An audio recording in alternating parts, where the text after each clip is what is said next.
ကာနာနဲ့ဘရော်နီကာတို့ရဲ့မချေပွဲကတကယ်ပဲဖြစ်လာတော့မလား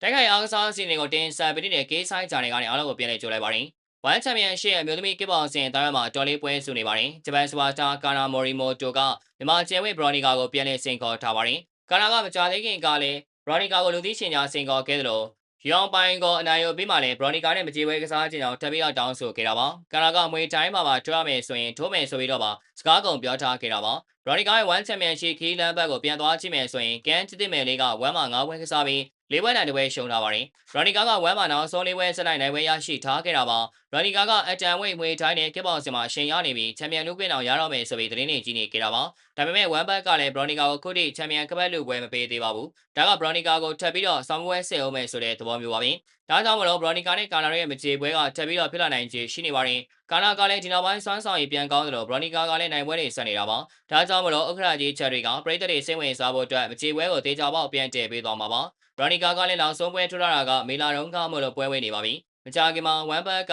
ပွဲပြန်ပေးသွားနိုင်ပါတယ်။ဒီချိန်မှာဘရော်နီကာကိုချန်ပီယံကပတ်လုခွင့်တန်းပေးမလား။ဂျပန်စူပါစတာကာနာနဲ့မကြေပွဲပြန်တည်ပေးမလားဆိုတာပဲစောင့်ကြည့်သွားရမှာပါ။လက်ရှိဝမ်မှာကစားနေတဲ့မြန်မာဖိုင်တာတွေတဲမှာဘရော်နီကာကပဲချန်ပီယံကပတ်နဲ့အနီးဆက်ဆုံးမို့လို့ဆက်ပြီးရင်ခုန်သွားကြရမှာပါ။ဗီဒီယိုလေးကတော့ဒီလောက်ပါပဲ။ One Championship USC နဲ့လက်ဝဲ MMA အကြားအစုံလင်ကိုတင်ဆက်ပေးသွားမှာဖြစ်တာကြောင့် K Side ဂျာနယ် channel လေးကို follow နဲ့ subscribe လေးလုပ်ပေးထားကြဖို့အတွက်မေတ္တာရက်ခံလိုက်ရပါတယ်ခင်ဗျာ။